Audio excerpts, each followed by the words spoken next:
September 1894. As settlers in Haywood County, North Carolina, raced to finish their cabins before the mountain winter set in, one man stood apart.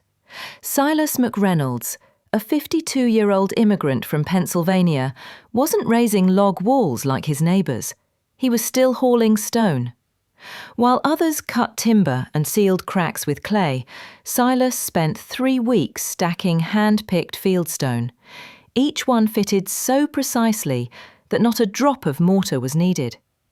His foundation stood 18 inches high, 24 inches thick, and weighed nearly 47 tons.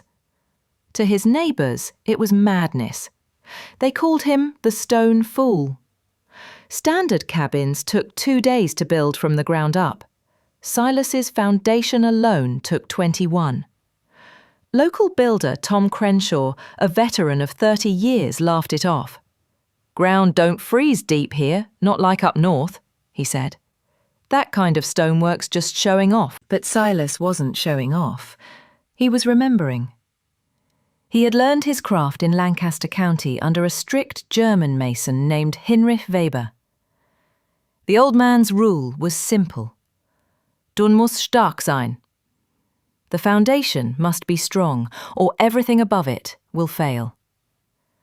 So while his neighbours raised cabins on 6 limestone slabs, Silas laid a fortress of interlocked stone. He shaped each piece to shed rainwater away from the walls, creating a 3-foot stone shelf that would keep the wooden structure dry through the worst weather the Appalachians could offer. When the wet season of 1896 arrived, Haywood County was drenched with 47 inches of rain, double the norm. Cabins that had stood proudly the year before now suffered flooding, rot, and termites. Floors buckled, mould spread, children coughed through damp winters. But McReynolds's house? Bone dry. Not a single board warped. Neighbours who once mocked him now eyed the Stone Fool's cabin with envy. Then came the brutal winter of 1897, the coldest anyone could remember. Temperatures dropped to 23 below zero. Foundations cracked, walls shifted, families fled their homes. But the McReynolds cabin stood solid. Its thick stone base held warmth, using nearly a third less firewood than others. People began to ask themselves, what did this quiet Pennsylvania mason know that everyone else had missed? Years later, old-timers would still talk about that stubborn man with rocks on the brain. Jake Toiver, who'd finished his own cabin in 2 days, recalled watching McReynolds work stone by stone, sweat pouring down his brow. "Man's building a fort when all he needs is a house," Toiver had said at the time, only to eat his words when the storms came. McReynolds' foundation wasn't just overbuilt, it was ingenious. Each layer of stone formed a natural barrier against moisture. The tapered walls distributed weight evenly and resisted frost heave. Drainage channels inside the foundation diverted water away from the structure, a detail only old-world masons understood. He had turned ancient European wisdom into Appalachian practicality.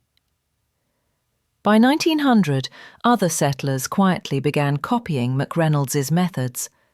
The Stone Fool had become the county's model of craftsmanship, and though Silas McReynolds' name faded with time, the ruins of his old cabin and its uncracked foundation still whisper a lesson about patience, skill, and the value of doing things the right way, not the fast way.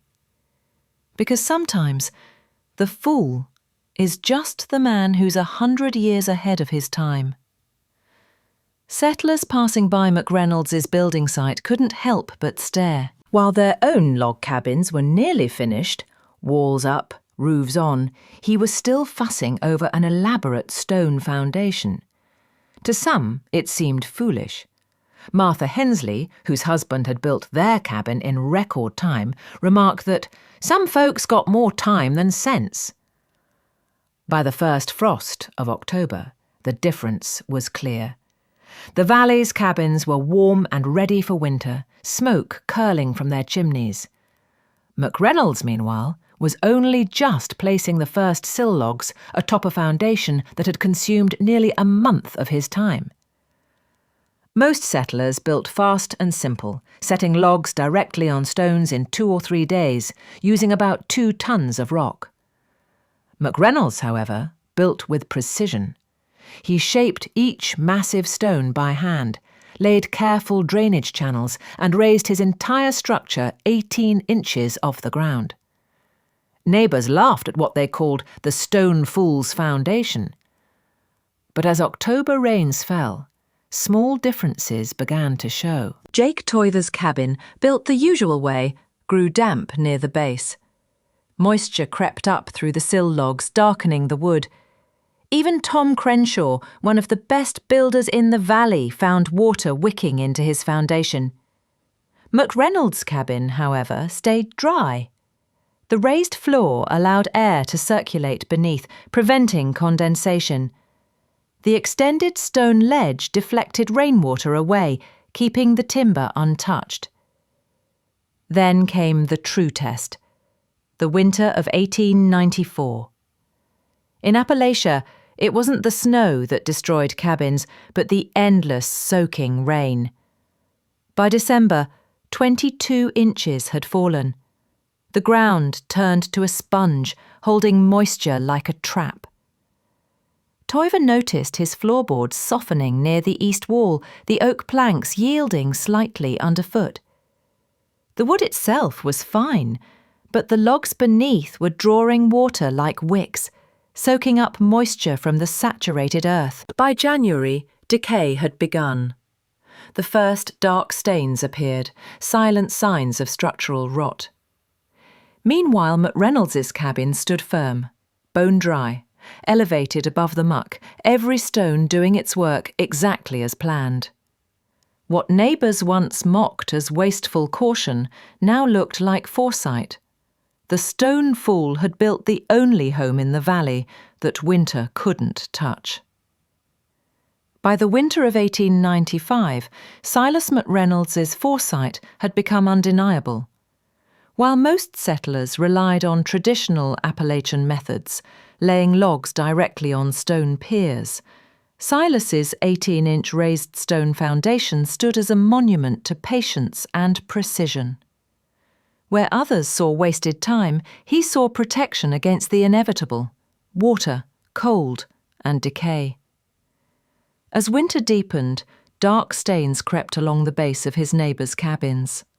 Moisture had soaked into the sill logs, feeding fungi that slowly ate away their strength.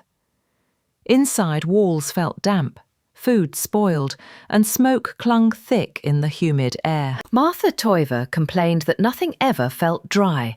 Not clothes, not blankets, not even the beans stored for winter. Dr. Caldwell, making his medical rounds, noted how every damp cabin bred coughs and lung ailments among children and the elderly. McReynolds' home, by contrast, remained dry and warm.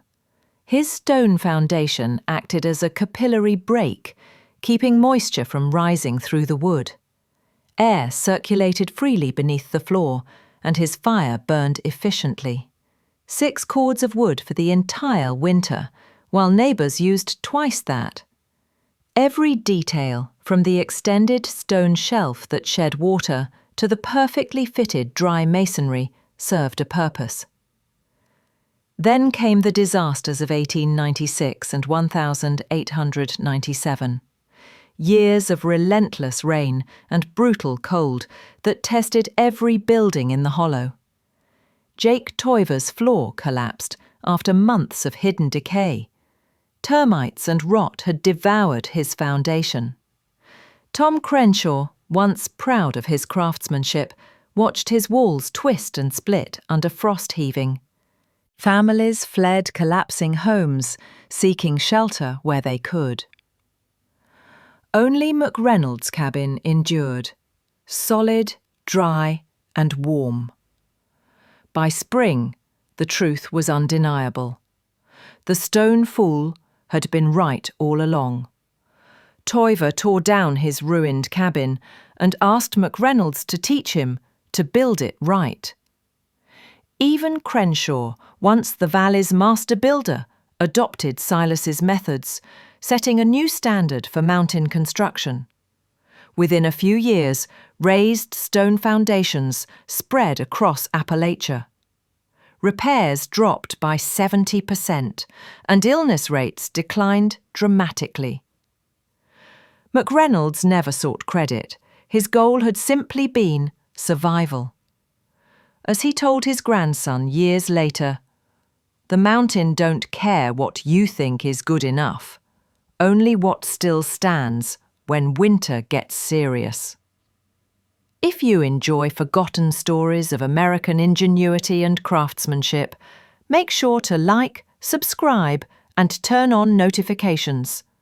New historical tales every single day, only on The American Rewind.